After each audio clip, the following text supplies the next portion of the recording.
Hello,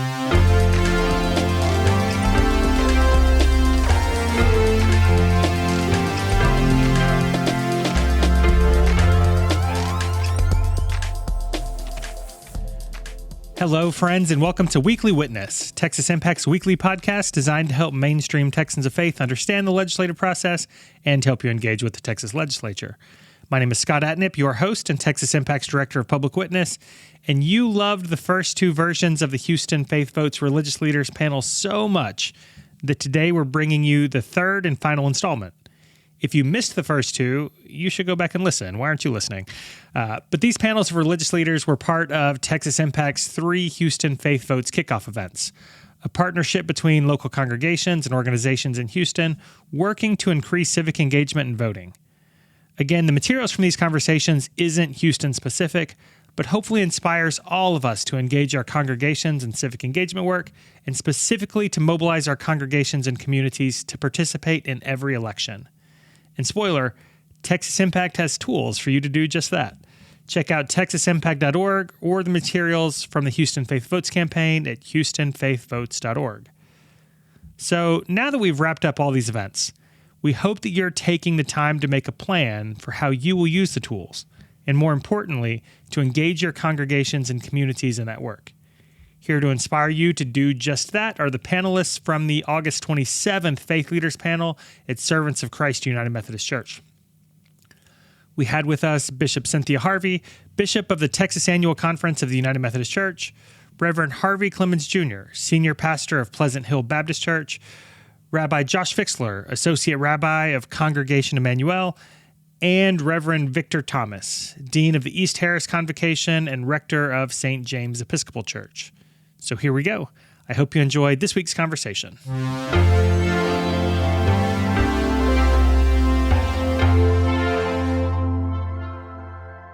How's everybody feeling this afternoon? Let's try that again. How's everybody feeling this afternoon? Who's excited about democracy in Texas? That's an optimistic group. I love that. So we are excited about this panel. How many of you have ever listened to Texas Impact's Weekly Witness podcast? Excellent. That's a higher percentage than most rooms. I appreciate that. One of the things we've been doing over the course of the last few months is hearing from elected officials throughout the state give a recap of what happened during the Texas legislative session. And almost every one of them, if not every one of them, have talked about the important role that Texans of faith play in making sure that the policies that take place in Austin, the policies that they enact, those are driven by what happens in our local communities. And they talked about the important role Texans of faith play in making sure that those policies reflect our community values. And in order for the policies to reflect our community values, that means that everybody in the community has to be participating, right? That the electorate is representative of our actual community. And spoiler alert, in Texas, that hasn't been the case. I heard a part of the presentation last week said that a good voter turnout in Houston might be 40%, right? So that means 60% of our community is staying home. And whose responsibility is that? Those elected officials would say, communities of faith can help mobilize people in their communities to vote. And so today we're going to talk about some ways that your congregations can do that. But I always love kicking off these events by asking the why question and having some leading Harris County, leading Houston faith leaders talk about why that's important. So I'm grateful that you all are taking the time today. If you are looking at the promotional materials in advance, you'll notice that Judge Manpreet Singh from the Sikh community was scheduled to be on the panel today. She had a family emergency come up, but she was on the panel the last 2 weeks. And so if you want to hear her, which I recommend, last Sunday's panel is now on the podcast feed, so you can just fast forward to Judge Singh if you want to hear her part. But the whole panel was great. Anyway, y'all ready? Y'all ready to hear from him? All right, making sure you're awake. All right. So the first question we want to ask, and Bishop Harvey, I'm going to start with you because I guess you're a bishop and you're my bishop and you're sitting closest to me. But the first question we want to ask is, what from your faith tradition do you point to when talking about the importance of participating in democracy and specifically about voting? I'm blessed to be a part of a faith tradition that since 1972 created social principles that guide us in many things, everything from our care for creation to the world. And one of those is our role in the political community and our commitment to voting, to elections, to making it accessible for people to be able to exercise their right as a human being, a human right to free and fair elections. So I guess what I would say is being, if we all believe that we are all made in the image of God, and we ought to have the right to fair and free elections, especially to represent those who are underrepresented in our communities, which we have a book of resolutions. This is more polity than you probably want to know about the United Methodist Church, but we have a book of resolutions that addresses those sorts of things. And so I watched this morning on the news the representation or underrepresentation of the Hispanic Latino community. And yes, there's a lot of reasons the why, but there ought not be. And I believe as faith leaders, we have a responsibility to break down whatever barriers there are, to give people access to the opportunity to vote. And if someone cannot vote, whether it's maybe a child of an immigrant family, then we have a responsibility to go vote ourselves, to represent those who are underrepresented or unrepresented in our communities. We also, just so you know, we've taken a stance as a United Methodist Church to allow for the voting rights to be reinstated for those who have been incarcerated. And so those who have committed felonies, so that they too have a right to voice and vote in a community that has, for some of them, who has caused great persecution for them. So I'll pass that on to the next person, because I could talk about this for, how long do we have? Okay, I'll stop. That's great. Y'all buy that? Yeah, all right.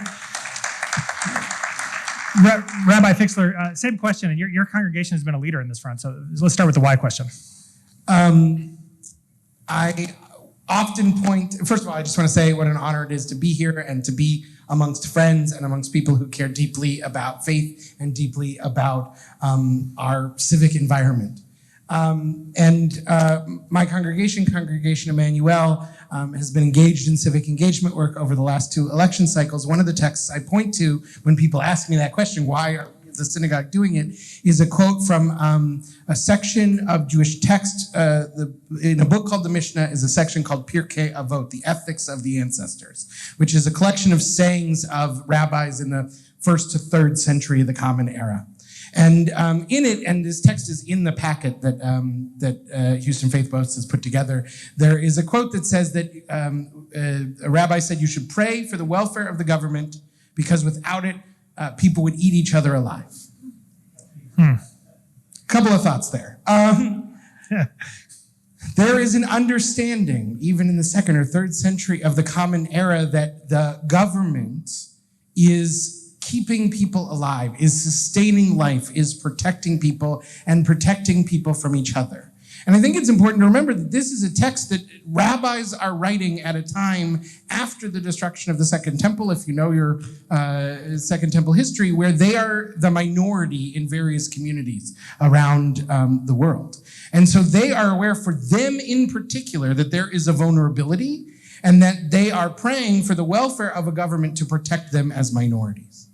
And so part of why we do this work is that we understand that our role in creating a government that reflects our society is our way of protecting society in general and minorities specifically from the dangers that are kept at bay by governments, and that works best when those governments are representative. The other reason that we do this work, the other thing I think that is really important about that text is it says pray for the welfare of the government. In the Jewish tradition, we pray not just with our words, but also with our actions. Right. That it's not just that we should sit in our synagogues or churches and hope that there will be welfare for the government, but that's work that we should do in the world. We're this weekend talking a lot about the anniversary of the March on Washington. And there was a Rabbi Abraham Joshua Heschel, who marched in that march and others with Reverend King. And at one point he was asked to reflect on what that experience was like. And he said, I felt like my feet were praying. And for us, prayer is not just a thing we do with our words. It's a thing we do with our legs. It's a thing we do with our actions. It's a thing we do where we make it real in the world. And so for me, civic engagement work, this work that we're doing here together, is a way of praying. It's a way of praying for the welfare of the government by ensuring that it is a government that reflects me and protects me and cares for our community. How many of y'all are ready to pray with your feet?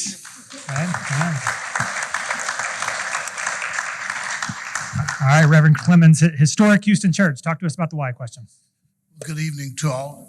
Good evening to all of you all, and thanks to Texas Impact for hosting this event, and to Council Member. In my faith tradition, I happen to pastor a Baptist congregation. In my faith tradition, when I look at the text,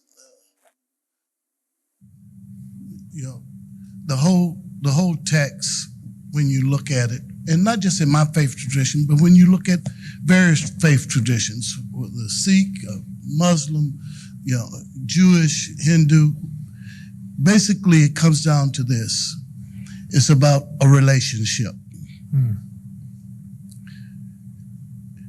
It's about a relationship. It probably is just racist.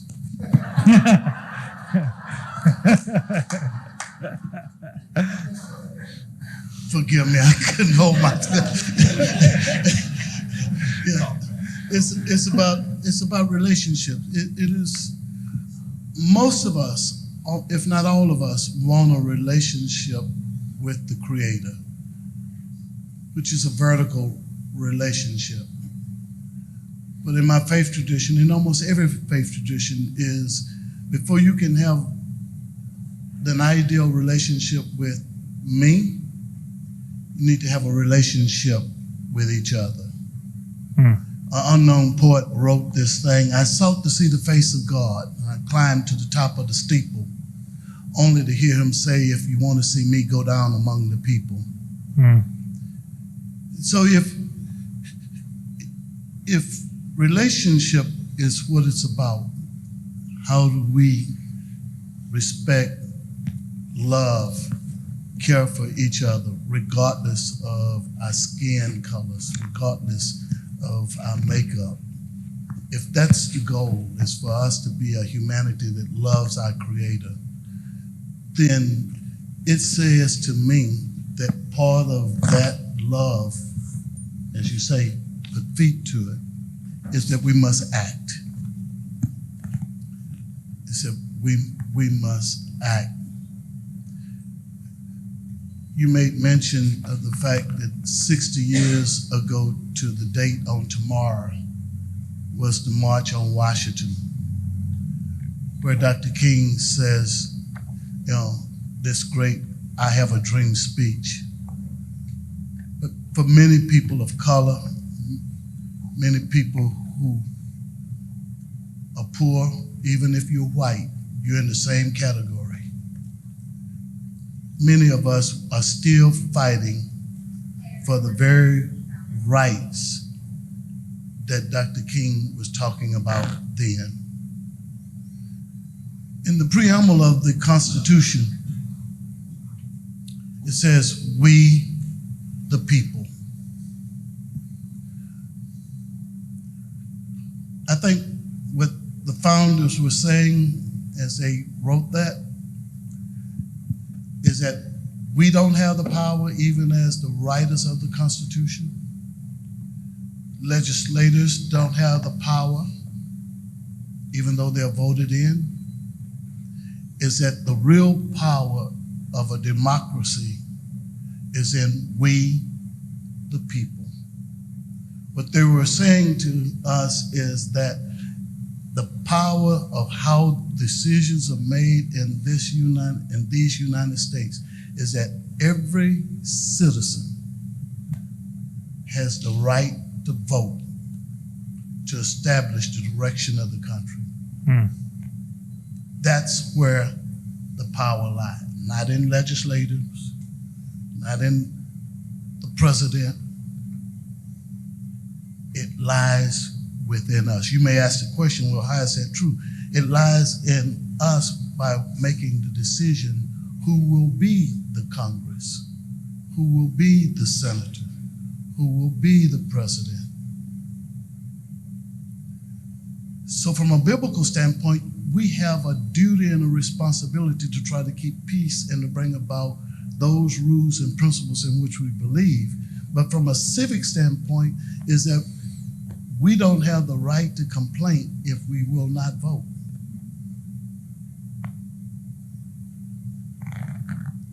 So for me, the only reason why I came here this evening on a Sunday afternoon, which is my leisure time, is to say that this has to first start with me. It has to first start with you. You have to make the decision that you're going to vote and you're going to educate yourself on the right candidate in which to vote for. I'll conclude with this. If voting wasn't important, why did my forefathers die for the right and the privilege to vote? If voting was not important, why, when this country would not allow women to vote, that women protested because their rights were not being heard? If voting is not important, why are some in legislative seats doing everything they possibly can to keep certain folk from being able to vote, or to make it difficult to vote so that they can put their hands on the scales of justice? So each of us must make ourselves as a committee of one to do everything we possibly can to get people of black spirit and souls to vote for a decent place for people to live, work, and play. Thank you, my brother. Amen.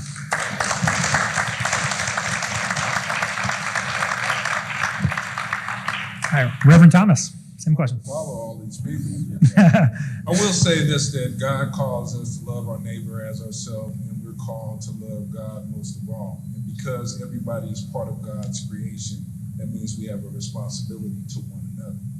And so, as a follower of Jesus, what it does it mean for me to love my neighbor as myself? It means that I want the best life possible for my neighbor to live. And when people don't have an opportunity to exercise their franchise, when people don't have an opportunity to improve lives for themselves and for their children, then that love isn't extended throughout the community. And so for us, for me as an Episcopalian, one of the things that came with us from the Church of England, when the Church of England came here as part of the United States of the colonies, is this understanding of the parish model. And I know Catholics have it as well. What it means is that whatever community you're in, that is your community. Those are your people, whether they like it or not, whether they know it or not. Those are your people. And so I have, as a rector, and my sister Lisa Hunt, as a rector of her parish, who's right over here, we both understand we have a responsibility to the people that we serve that are in our community. And it's not about our budgets, it's not about a whole bunch of other things, it's not about establishing big buildings and everything else and not making a difference in the community, but it's about being there as a worshiping community that transforms the community totally.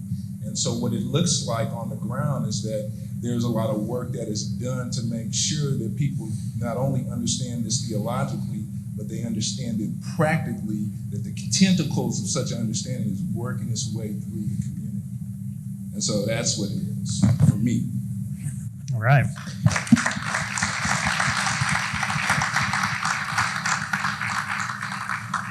We're not going to go in order on this next one, so whoever's feeling it can jump in first. But I think we can all agree, and Reverend Thomas, you said, loving our neighbor is an important component, I think, of all of our faith traditions. And it's important that we vote to make sure that we are caring for all of our neighbors. And it's important that we make sure that everyone is participating in the process, to make sure that marginalized voices are heard and are lifted up. And so I guess the next question is, why is it important that we vote? Who gets left behind if we choose not to participate? And why is it important that we act on their behalf? You mean who get left behind if Who's, we don't vote? Who's vulnerable if we don't vote? And why is it important that we as people of faith do something about that? All of us. Yeah. As evident by the current events.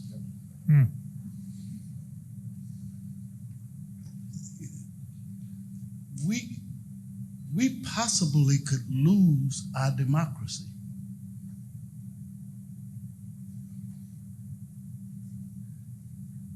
And if I don't vote, I'm jeopardizing not only myself, but I'm jeopardizing the whole union.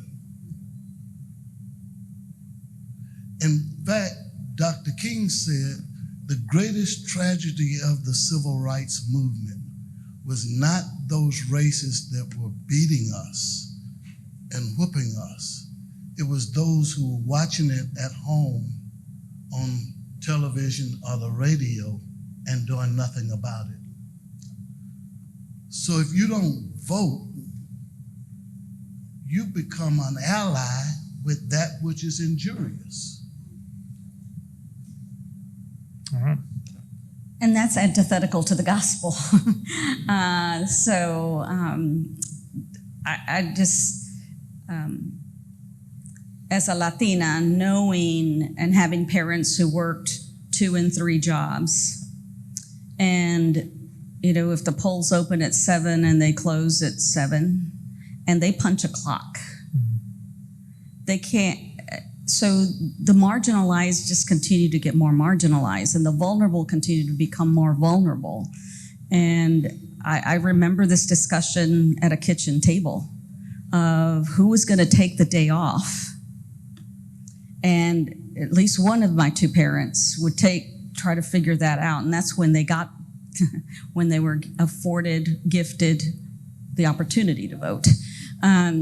So they would decide who was going to take the day off that day so that they could go and cast a vote for the family.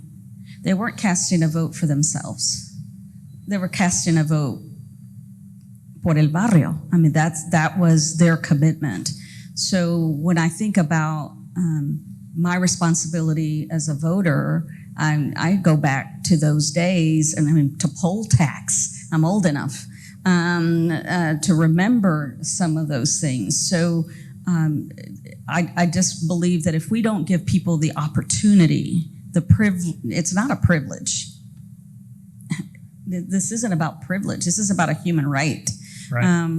The opportunity to speak on behalf of those who don't have a voice, who don't speak the language, who cannot navigate the process. I mean, Diane, I was kind of like you. I mean, it's like, oh my gosh, what do I do now? And I've got a couple of degrees, I don't know how to navigate the system. Before serving here, I served in Louisiana. And the gerrymandering of districts is just, it's unconscionable.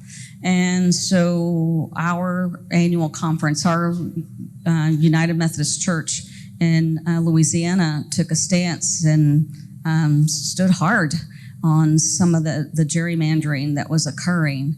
And we know that occurs everywhere. It was just so very apparent there in ways that I had not seen, even being a lifelong Texan.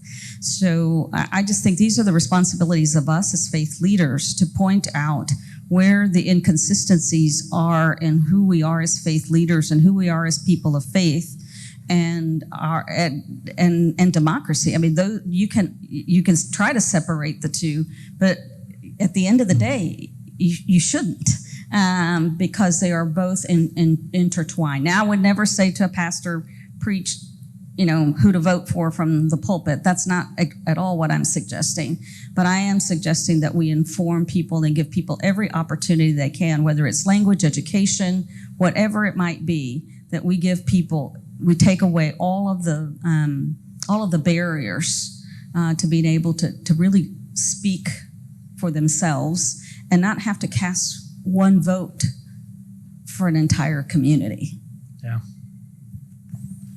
Well, I mean, the people that are hurt are the people who are poor, marginalized, the people who are the outcasts, the people that we look past when we're driving down the road or walking down the road because it's uncomfortable to look at those folks. And so, really, when you think about it, our role as faith leaders, if you think about it, is to do two things when it comes down to that whole voting: is to be participants in the process of voter registration and things like that, but also to call out evil in high places. And that's a real thing. Because if you think about it, there have been 750 polling places that have been closed in Texas. And most of them have been closed in minority communities from 2012 to 2020, okay? And so these are areas where you had significant minority, I'm talking about Black and Latinx growth, all right? So in the 50 counties that had the most Black and Latinx growth, they had over 530 polling places closed. In the counties that had the least amount of Black and Latinx growth, guess what it was? Only 34.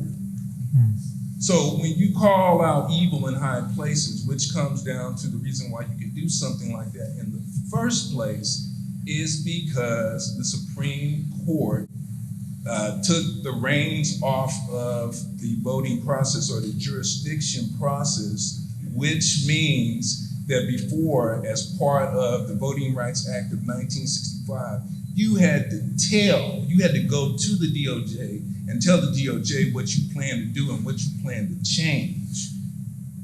Mm-hmm. After 2013, 2014, when the Supreme Court changed it, it's up to that jurisdiction to do what they want. And because of that, we have the evil in high places that's taking place here in Texas with the closing of voter places. And I'm saying this from 30,000 feet or 15,000 feet, but this is what it looks like on the ground. When that happened, my church was a polling place, okay? All of a sudden, that was stripped away from us. So people who would walk, these are people who I consider my people. They might not go to my church, but they're in my parish.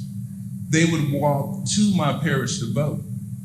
When it was stripped from us, we had to tell them that, no, the next polling place is over 1.5 miles away. That's fine if you have a car.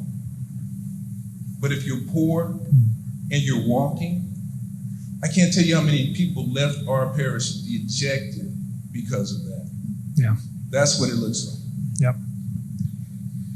And I'll just add that in addition to the real social impacts that we have all said, that the powerless become even more powerless, that I think it also has a spiritual impact on all of us.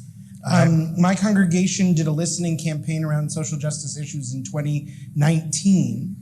And one of the stories we heard over and over again from our congregants was this feeling of powerlessness. They said, there's so much injustice in the world, and I don't know what it is that I can do about it. And so there's nothing that I can do about it. Right. And the reason that our congregation decided to invest in civic engagement was because we wanted to help people find their power again. Right. That we wanted to remind people that in a democracy, up until that gets taken away from us completely, we do have power. We do have power, and that power is our voice. And so in addition to the fact that vulnerable communities are vulnerable, that minority communities are vulnerable, all of us are at risk of feeling like, well, what's the point? And Right. what's the point-itis that we all have in this world where injustice is flying at us day after day, minute after minute? Takes a spiritual toll on us because we forget that we have power and we forget that we have a voice. And the opposite is also true.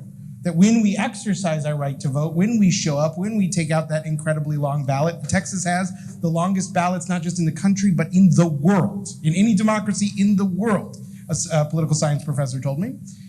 When we get that thing out, if we can make it all the way to the end, we are reminded that we have a voice, that we have power, that we get to shape the conversations that face us as a city, that face us as a nation. And that too is a form of spiritual empowerment that reminds us that we can make a difference in the world. Amen. You know what you just said reminded me of a story that we tell on the golf course. And it's clean.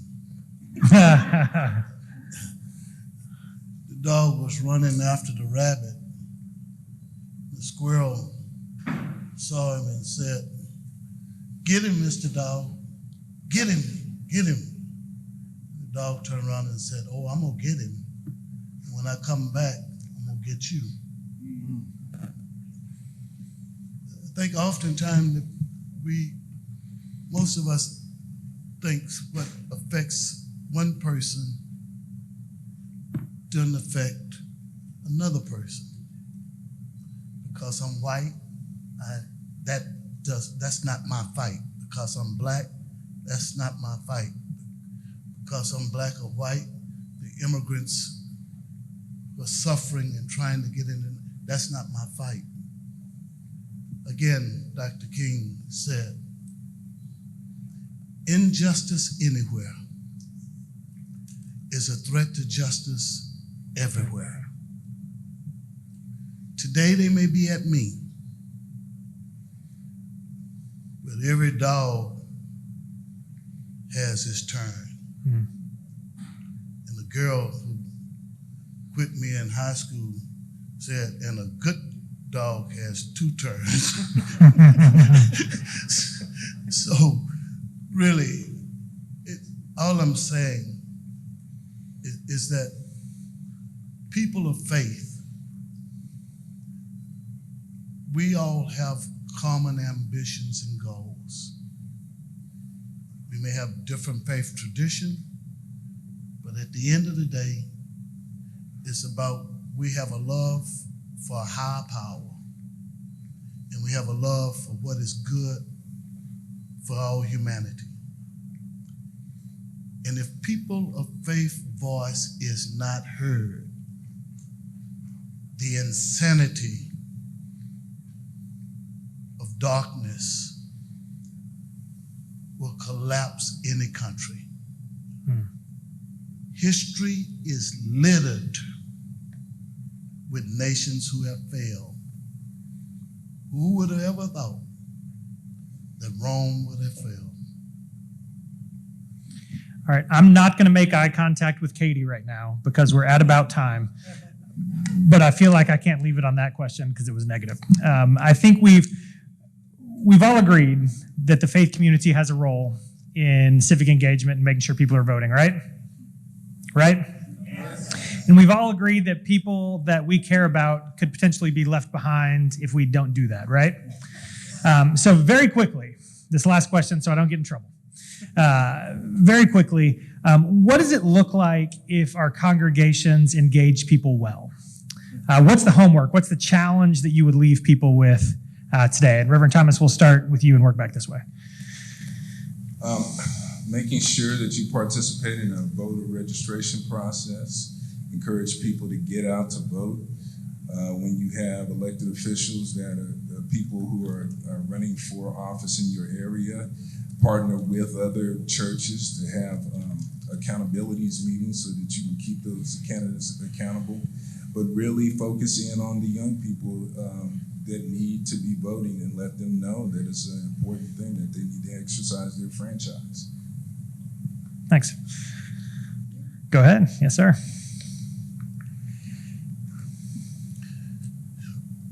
Well,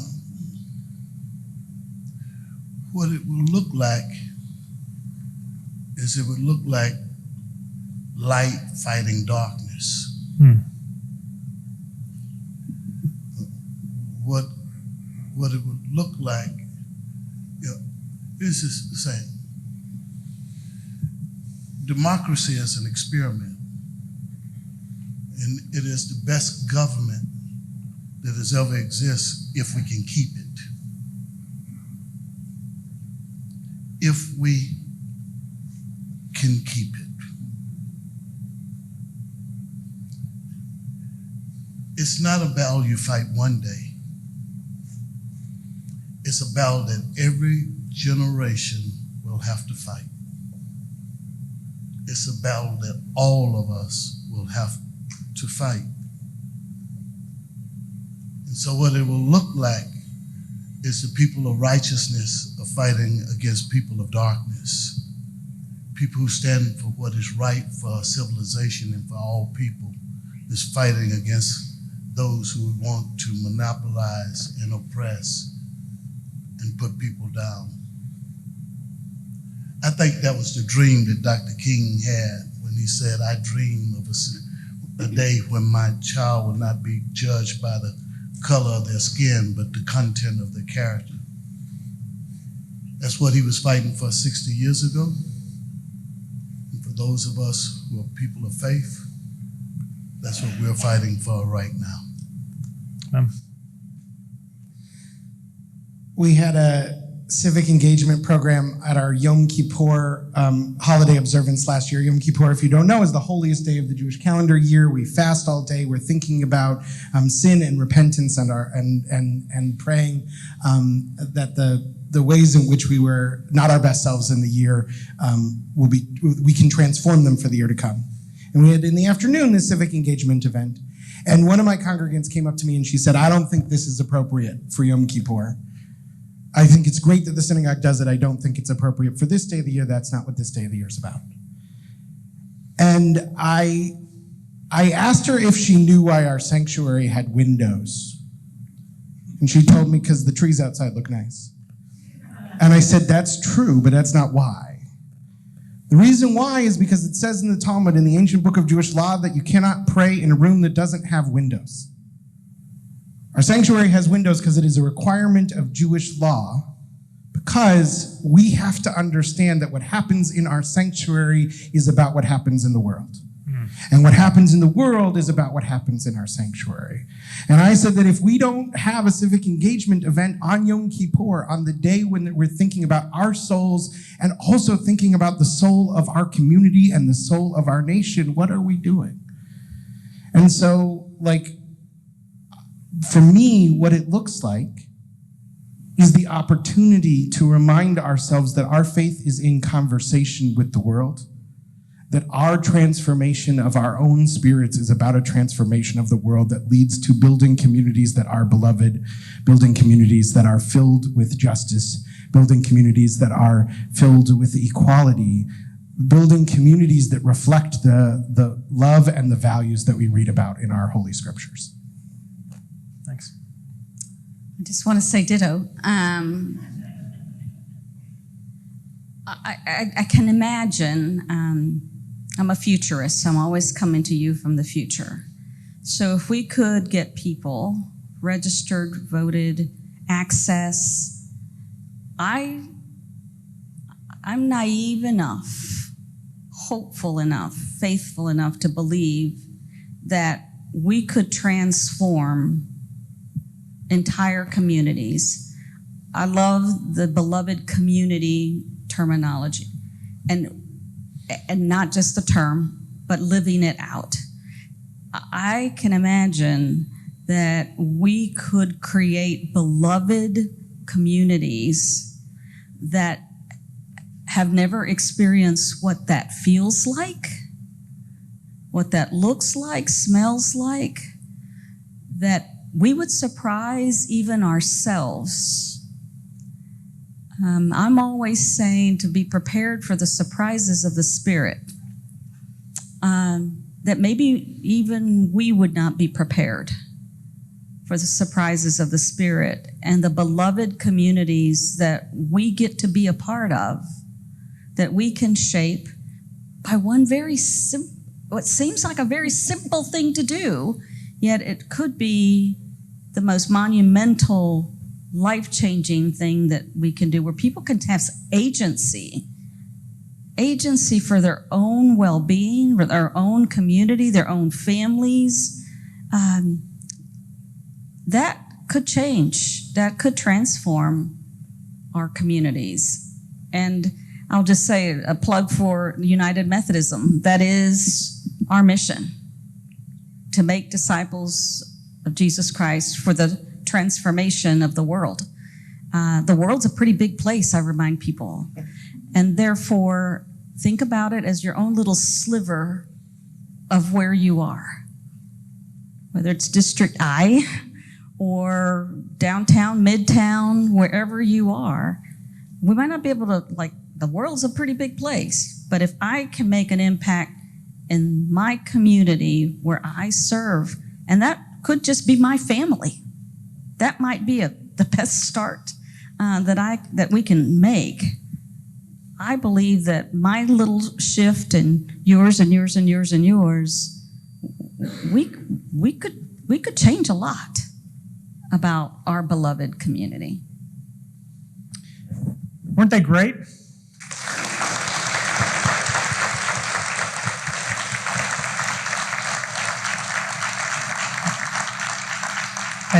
Hey, thank you all.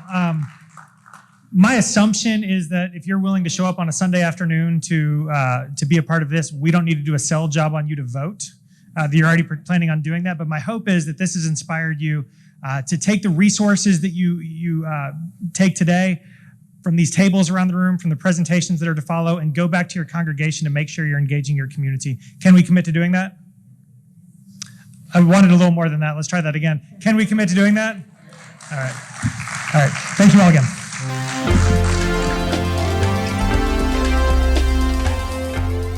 I hope you enjoyed the conversation this week, and I hope you enjoyed the entire series of religious leader panels. Y'all, it was a good couple of weeks in Houston talking with religious leaders and many of you about the importance of civic engagement, about the work you're currently doing and the work you're planning to do. This really is an important time in the state and nation's history. And it's important that faith voices play a role in shaping the future of democracy, both in Texas and throughout the United States. I hope we're up for the challenge, and I hope we're all doing our part to engage our neighbors. Check out Texas Impact Tools on our website and let me know how we can help. My email is scott@texasimpact.org. While you're on the website, I hope you'll consider joining Texas Impact to support this podcast and the work of Texas Impact year-round.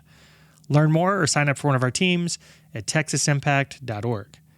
So with that, I think it's time to close out this episode. So remember, the world needs Texans of faith active and engaged. So let's get to work.